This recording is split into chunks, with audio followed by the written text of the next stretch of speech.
After 4 years of crumbling relations, China-U.S. ties stand at a critical crossroads, and the issue of Taiwan is just one important pressure point. A U.S. State Department spokesperson on Wednesday affirmed that U.S. support for the One China policy has not changed, but earlier it urged Beijing to cease its military, diplomatic, and economic pressure against Taiwan. How crucial is managing the Taiwan issue for both sides, and how can all sides avoid confrontation? In what areas can China and the U.S. cooperate? Joining me today in Beijing, Zhao, research fellow at the Chinese Academy of Social Sciences. In Washington, D.C., we have Professor Rick Dunham, co-director of the Global Business Journalism program at Tsinghua University. Gentlemen, welcome to the program. Now, the U.S. State Department spokesperson Ned Price said during a press briefing on Wednesday that U.S. support of a One China policy has not changed. Let's first take a listen at what he said and how he said it. No, it is only because I want to be very careful about my language here. But yes, the answer is that our policy has not changed. It has not changed. Professor Dunham, the way he said it, is that the official position of the Biden administration when it comes to Taiwan? The answer is yes, absolutely. I feel for Ned Price. He's new in his job, and the one thing I've known people who have had that job in the past, and the one thing they don't want to do is to create an international incident. And so he was very transparent that he wanted to be very careful, saying that the U.S. still believes in the One China policy. There are caveats there that we'll discuss later, but yes, I think he was very, very clear. This is something that the Trump administration had not been clear about. Mr. Zhao, what's your take on those remarks?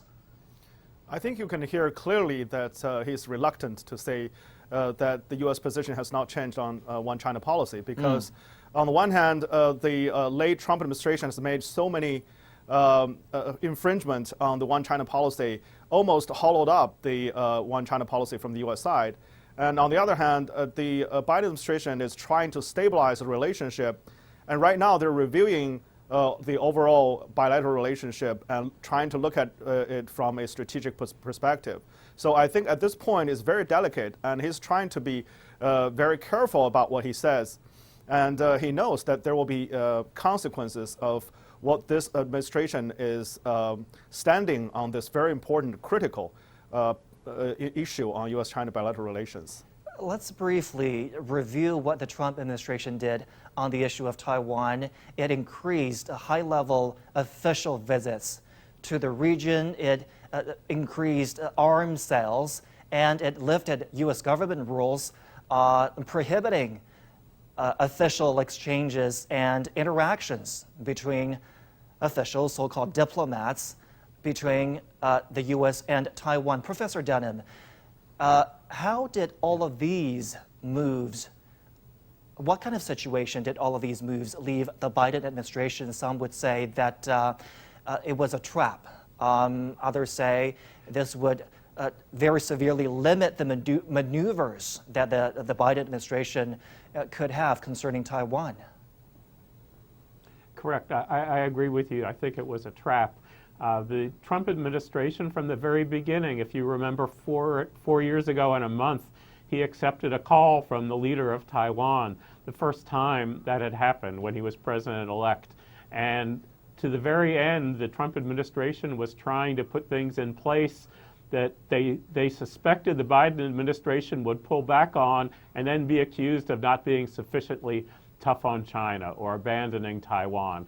I mean, I think some of it was cynical, even though that it was all things that the Trump administration absolutely believed in. But I think that all over the world, the Trump administration left landmines for the Biden administration to make it look like Biden administration was backing down from tough U.S. positions. Mr. Zhao, is the Biden administration's hands tied as a result of these last-minute moves by the previous Trump administration? I think yes and no. On the one hand, politically, their hands are tied because they fear that any move trying to improve relations will be seen by the conservatives, particularly Trump supporters, as weak on China. So they must be very careful about how to retract some of the very bad sort of decisions from the Trump administration.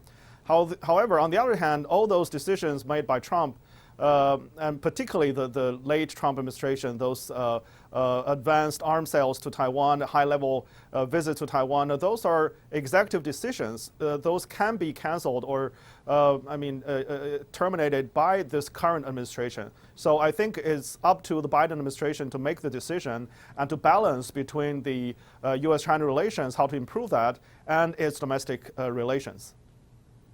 Just like past U.S. administrations, the new Biden administration will have to strike that delicate balance among the triangular relationship, among Washington, Taipei, and Beijing. So on the one hand, we have this pledge from the State Department that the One China policy stays intact. On the other hand, the latest development, the U.S. Navy sending a guided missile destroyer through the Taiwan Strait on Thursday, the first time of a U.S. warship going through the waterway during the Biden administration. How do you interpret, Professor Dunham, what's going on here? I think that the Biden administration is trying to signal that there's not a radical shift. I think that they have opened the door by trying to put gentle pressure on Taipei to re-engage in dialogue with Beijing, but at the same time they're hoping that the Chinese central government will change the rhetoric a little or change the actions and agree to dial down the temperature. It's a very delicate situation in that the Biden administration, I think, would like to cool down the temperature, but they can't look like they are just simply backing down. So I think that ultimately the test will be if in a month or two you have any kind of constructive dialogue between the government in Taipei and the government in Beijing. I know you're going to hear rhetoric from the government in China saying that Taiwan is now and forever part of China, and you're going to have the U.S. government doing things like this with the ships in the Taiwan Strait. The question is whether it leads to something productive or whether this all unravels and we go back to the way things were 2 months ago. Mr. Zhao, will it work, the general pressure on Taiwan and the signal to ease tensions across the strait? I mean, Taiwan authorities must have been disappointed with this latest position made by the State Department spokesperson after it was disappointed with that canceled trip of a senior U.S. diplomat. Yes, first of all, I think we don't have to read too much into the warship sailing across the Taiwan Strait because that's very much a sort of ordinary military maneuver and also shows the Biden administration they will be consistent on the commitment to Taiwan and Taiwan Relations Act. However, on the other hand, I think there are some extreme measures taken by the Trump administration that should be rolled back by the Biden administration. And in that rolling back of those measures, that will send a very clear message to the government in Taipei that they need to dial down some of the measures, that they need to stop being played as a pawn against China, particularly from the former administration, that they have a plan, Indo-Pacific strategy, putting Taiwan in the center of that strategy as a pawn against China. So I think the Biden administration is clever about this. If they want to really improve relations with China, they need to address this number one concern on China's national security and national sovereignty. And with that, I think with or without their nudge, the government in Taiwan should understand that Biden's administration will be different from the Trump administration.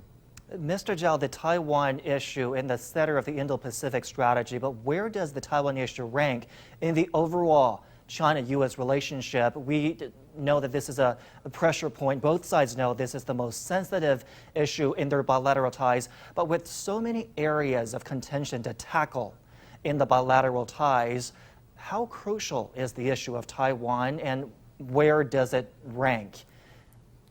Well, I think it ranks number one on China's list because this is really China's most important national security, national sovereignty issue. And I think American side understood this. That's the problem when China talk about core national interest, every time the American side know that this is the #1 priority for China. So I think if the United States, the Biden administration is sincere about improving relations with China, stabilizing cross-strait relationship should be the #1 priority for both sides. And I think to cool down the tensions, because the tension was really high during the late Trump administration, and we're very close to a real war across the strait. So at this time, to cool down the tensions across the strait by taking measures that really rolling back some of the measures from the Trump administration should be a top priority for the Biden administration at this point. And there's a lot they can do about this, not only talking to the government in Taipei, trying to persuade them to open up possible dialogues with the mainland, and also they can also trying to reduce military activities around in the area, reduce arms sales, and also cut high-level relations with Taiwan. So I think in that respect, there are some critical steps that the Biden administration could take at this point. Professor Dunham, your thoughts on this? How do both sides break the ice here by calming down tensions with issues like Taiwan, or by reaching out for the cooperative aspect of the bilateral relationship, for example, climate change, rejuvenating the economy, fighting the pandemic? How do they do it? Well, I do think that this is a necessary first step because, as Zhao said, this is the #1 issue for the Chinese government. And for the U.S., Taiwan is not the most important issue in the bilateral relationship or in the multilateral relationship, but it is a precondition for improving all the other the other issues. I think that we want to see what's going to happen with the U.S. and China on climate change and cooperating on vaccines and on just trying to conquer coronavirus, COVID-19. But to get there, I think both administrations need to have a few small victories. Also, we have out there the failed policy of the Trump administration on tariffs, and the Biden administration is trying to figure out how to wind that down. But again, it doesn't want to look to the right wing in the United States that it's backing down to China. So it's going to need some delicate diplomatic dancing where the U.S. gets something as they unwind the Trump tariffs that did very little except to increase unemployment and hurt the agricultural community and consumers in the U.S. Have you given any thought to where those small victories could come from, and who is in a better position to reach out and fight for those small victories? I think they both have to, both countries have to make concessions. I think you can see some of the small victories that the Biden administration could hand to China in the way of some of the tariffs, in the way of the blacklisting of Chinese tech companies. I mean, there are a wave of unilateral actions the Trump administration made that the Biden administration can pull back on. What does the Chinese government have to give to the United States? Something. And that could be something with market access. It could be promises on intellectual property. But I think that the Biden administration needs something concrete, a concrete action, rather than just promises for down the road. Understood. Great talk with both of you. Many thanks to Zhao, Research Fellow at the Chinese Academy of Social Sciences in Beijing, Rick Dunham, co-director of the Global Business Journalism Program at Tsinghua University. Appreciate your analysis.